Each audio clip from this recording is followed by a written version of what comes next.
Good day, friends and yogis. My name is Nicole Spirit, and I'm here to offer you a beautiful healing session for grieving. This session is dedicated to my dear friend who just happened to contact me this weekend because her puppy or her doggy was crossing the Rainbow Bridge. Sometimes I call them puppies forever. So this class is about grieving gracefully. I offer that title because I'm part of a group that's called Grieving Gracefully, where my dear friend Michele facilitates people to come and talk about how it feels to go through the loss of their pet. A lot of times it's dogs, but of course we have all kinds of animal familiars. Our cats, our bunnies, hamsters, birds, horses, all kinds of amazing, beautiful creatures that we are blessed to share this planet with, that we're blessed to call our best friends. So this is more of a healing meditation for you. Wherever you're at right now, thank you for coming. I offer this straight from my heart to yours. I have experienced enough loss with my animals that it forced me to choose a spiritual connection to have with each and every one so that I would remember and know that being's soul. And when my last dog crossed the Rainbow Bridge, about 2 weeks before, I got together with Michele, Animalpyschic.ca, because we're in Canada. And Michele and I did a healing session on my beautiful, beloved best friend who is almost 14 years old. And we heard my dog say something. We heard a little saying. And the saying was, just breathe.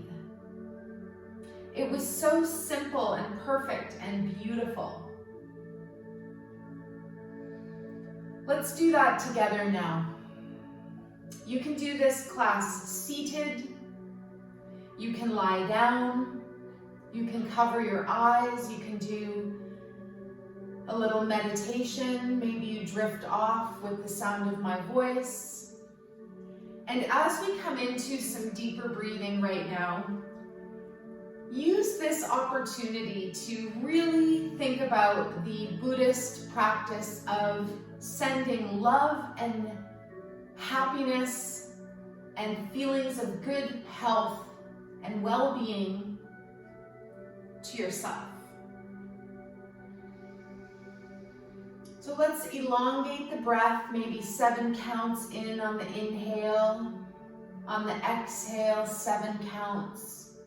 And maybe we just start to float out of our mind. We start to think about choosing love, self-love and harmony for what's happening right now.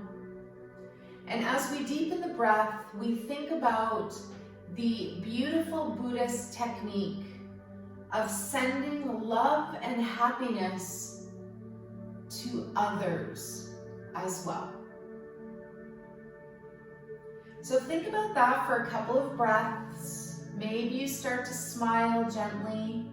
I always love the thought that there's millions of Buddhists in meditation at the moment, imagining peacefulness and harmony for me right now, and for you, and for this planet, and for our animals. So let's think about sending out health and happiness and joy to our animals. And if you're in a situation where your beloved animal friend or friends have crossed recently or are going to cross, we will utilize the most fantastic Buddhist technique of sending thoughts of love and good health and happiness to the soul of our animal friends. And you might be doing grieving for humans as well, and this technique is just as important. So we imagine our favorite fur baby or whoever is crossed having an amazing life, feeling really good, feeling healthy and happy. And we tune into what's known as the immortal soul. And perhaps our animal friend doesn't have a physical body anymore, but we tap into their soul. Let's do that now. And you might have more than one animal that you're doing that for. Maybe your last animal comes up, your last kitten or puppy or whoever you might be grieving. And you make a choice now. You choose love, and you choose harmony, and you choose joy, because you had this beautiful life with this beautiful friend. So another breath, just imagining your animal or animals or your people healthy and happy on the other side. They say it's as thin as a piece of paper, what the other side is. And you know what happens when we send love and healthy, happy thoughts to another's soul? They send it back to us. And they're so happy that we're managing our grief, our sorrow, our sadness, and choosing things that bring us joy and self-love and compassion. And when I think of dogs, for example, I think of unconditional love. When I think of cats, I think of the same. And when I think of people who I've lost, I've also gone into that space of thinking about how this person or this energy might have helped me unleash unconditional love. The heart chakra resonates with the color green, but the complementary color is pink, magenta, colors of ruby that enhance the feeling of love from a limited or conditional love to unconditional. And the best way to understand this is that we love our favorite person or doggy or kitten or whoever or rabbit or horse the same that we have the feeling of love towards our, say, least favorite person or even animal. Think of ourselves when we get triggered, we see something we don't like. That's the heart chakra doing its thing. Love, grief, joy, sadness. When we go into the heart, higher heart, anahata chakra, when we go into that higher space, I almost think of it as a beautiful pink flower on a green stalk or stem. That's when we really know that we've connected with someone's soul in the highest good. And if there's energies that are not kind and you don't need them in your life, they're bad, then we just make an energy shield, a protection around us, that we just connect with the unconditionally loving energies of our friends, our mates, our animals, and we keep ourselves safe and free, loved, healthy, and happy. you want to change your meditative position, go ahead. Maybe you want to lie down now. Maybe you want to just take the other leg and cross it in front. I encourage you to be in the most comfortable, soothing position that you can for the next few more minutes. We're going to change our hands now too, if you're into it. We'll take our right hand and put it over our heart center, and we'll take our left hand and put it over our belly. And just close your eyes for a couple of moments and find that nice, long, smooth breath. And if you need to cry or if you need to break down, that's totally fine. You do it. You do it when you need to. You do it now. If you have the energy, see if you can connect with a happy memory. One of your favorite memories from your best friend. And I want you to feel that now, just as real as it is or was when it was happening.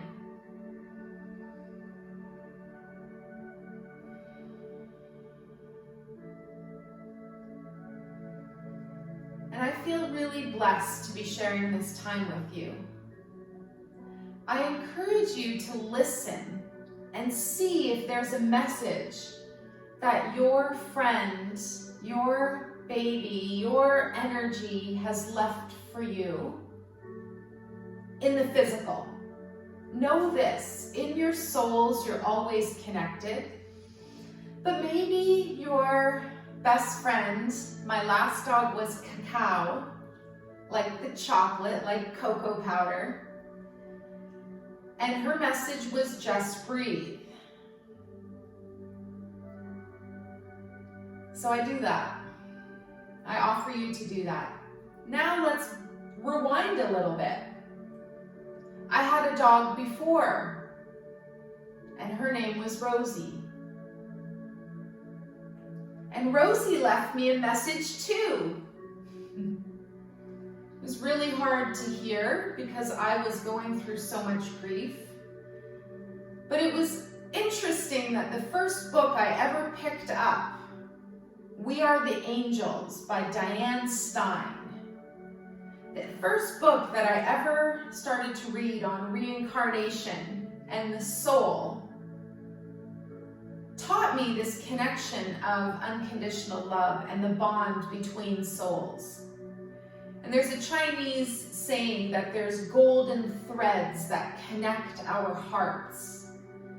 And the Hawaiians call these cords aka cords. And they can never be broken. So when I think of this energy, I think about my last dog, Rosie, 2 dogs ago. And the day of her crossing, I went to a cafe, an old style cafe, and I was in grief. I didn't know how to hear any of the spirit involved. But I had just read this book on reincarnation a month before. That was very timely. What happened was, I was at this cafe hours after Rosie's crossing. We still had another dog at that time. And all of a sudden, these 3 little girls run to a jukebox.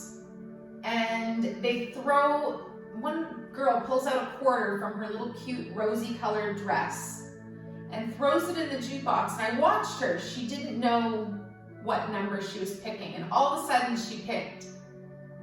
And the song started playing. And the song was Let It Be by the Beatles.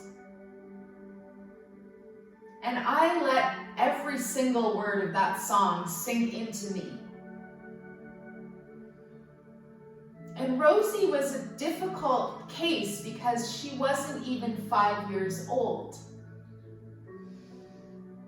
So Let It Be starts playing, and I realize that was her message to me.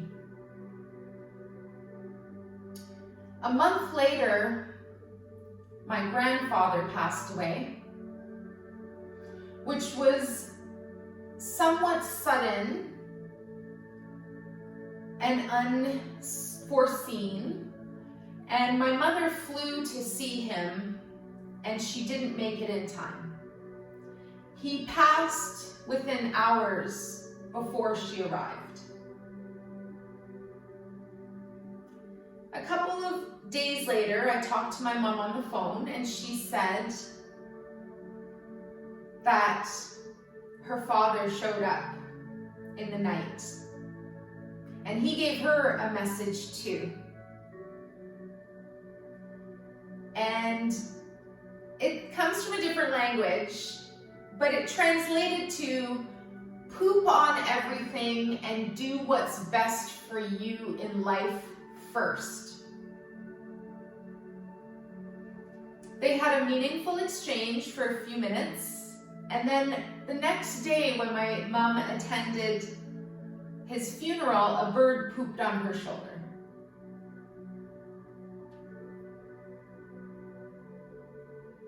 So my grandfather speaks to me in bird poop. And I'm reminded from him that I need to take care of myself first, and then everyone else. It's a reminder how our heart extends out to our two arms. And rather than one hand or the other just being on you, one hand is to take care of yourself, and the other is to take care of everyone else. So take care of you first. Whoever you're grieving, they're sending you so much love right now. They are part of what's called your family of light.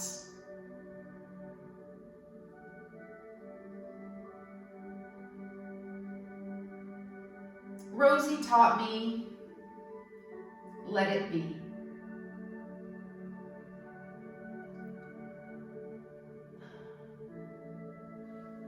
Wherever you are, let's release our hands now. You can stay seated, or this is a nice time to lie down. I want you to get really cozy. Cover yourself with a blanket if you have one. Maybe you cover your eyes. And for the next few minutes, we'll be meditating on the presence of your family of light. And this is a term that I learned from Laura Lynn Jackson, who wrote 2 divine books, The Light Between Us and Signs, the Secret Language of the Universe.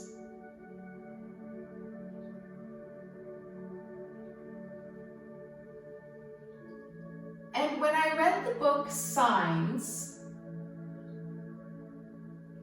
my father became ill suddenly. And I asked my dad for a sign.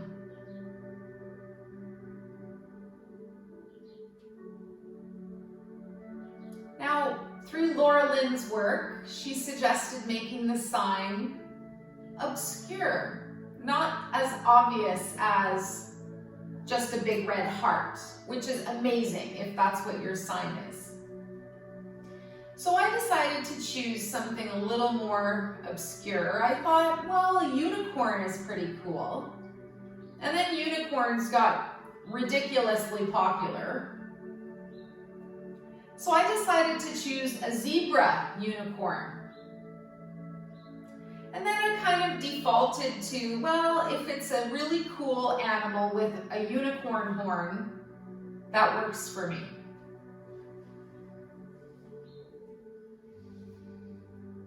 Two days after my father's crossing, I found a scarf in a box with clothes. And it was a zebra scarf. And I get signs from him frequently that are unicorns or zebras.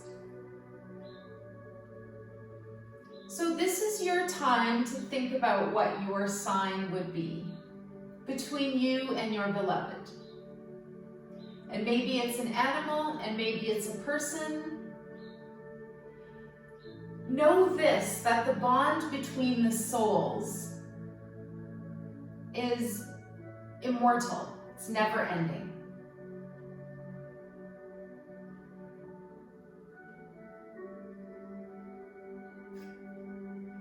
Not long ago, I was at a friend's house, one of my reflexology clients. And I looked on her wall, and she had an ornament hanging. And it was a zebra unicorn. And I told her, that's amazing. That's my dad's sign. I love it. And it was about a week or two before the 2-year anniversary of his crossing. So, my beautiful, wonderful client and friend said, have it. I want you to have it. Take it.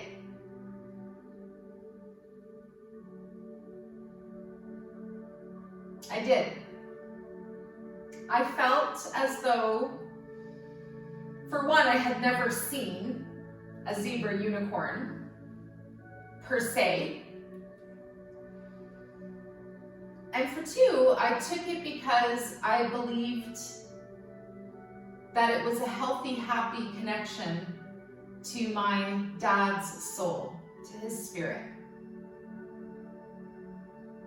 And despite any mourning or any grief or any sadness that I've been through, I've chosen love as much as I can to be my guide in my process of releasing, softening, loosening, and letting go of physical animals, physical people, and even physical things.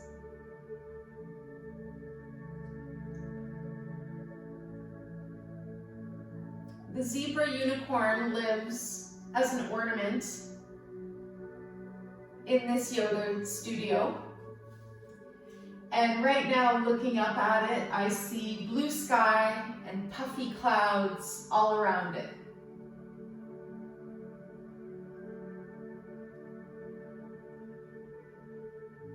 I encourage you now to get quiet, really enjoy and know that you have a spiritual, loving connection with your dear best friend.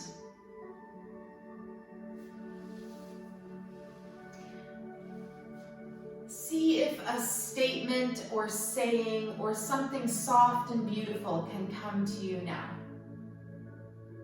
And if not, take your time. Maybe you ask for something specific. The journal I was writing in about my dad and that experience had a hummingbird and a pink rose on the cover of this journal. And a few months after his crossing, I bought a pink rose in his honor. And this is a beautiful protection energy that I'm offering to you now.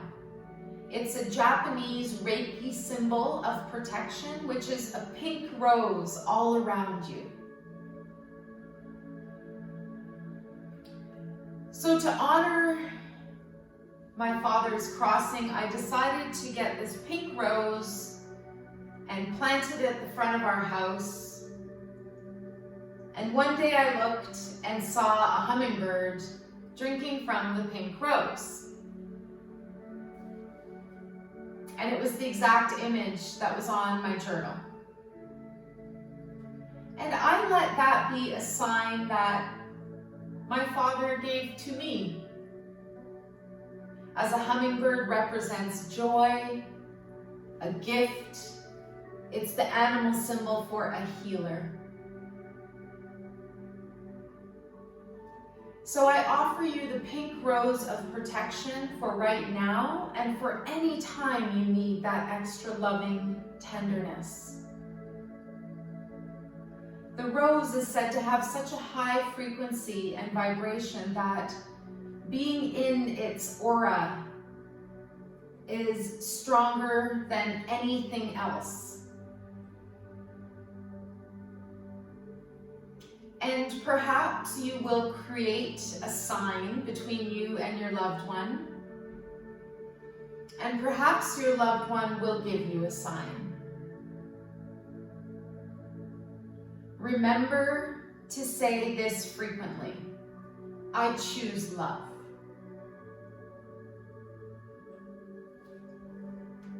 I always remember too, to be loved more, you need to be loving and lovable. And that's from the sacred work of The Path of the Heart by Deepak Chopra. So be loving, be lovable. When you have grief or sadness, see if you can breathe for a few moments and elongate your breath and come into the vibration of choosing love. I worded it a little bit differently at the time. I was saying I'm forcing myself to be loving and lovable. I'm forcing myself to see the goodness. And a beautiful therapist friend of mine who was doing cranial sacral therapy on me within a few months after Rosie's crossing said, she's still here with you. She's in your aura. And that felt amazing. When Kakaoi crossed the Rainbow Bridge, I took her for 3 walks at the beach. I brought her collar. I went walking with her energetically. And the first thing I found was a little red rose. And I even found the stupid plastic container that it came in. So I was able to recycle that. And when I found the rose, I realized the golden threads of our loving soul and our soulmates, the people or the beings that create our soul tribe, we're always connected. Whether we're alive in a body or alive out of a body. So please bring your hands together at your heart. Take all the time you need, float back into your body, and we'll bow the head just a little bit more. We dedicate the merits of our meditation to all beings. May we all be relieved of suffering, and may we dwell together with great fruitfulness and harmony. The light in me greatly honors and sees the light in you. Namaste.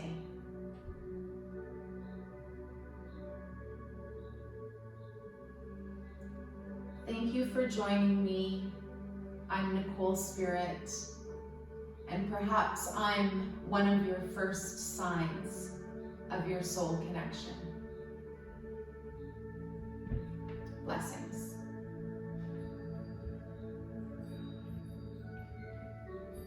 I love you.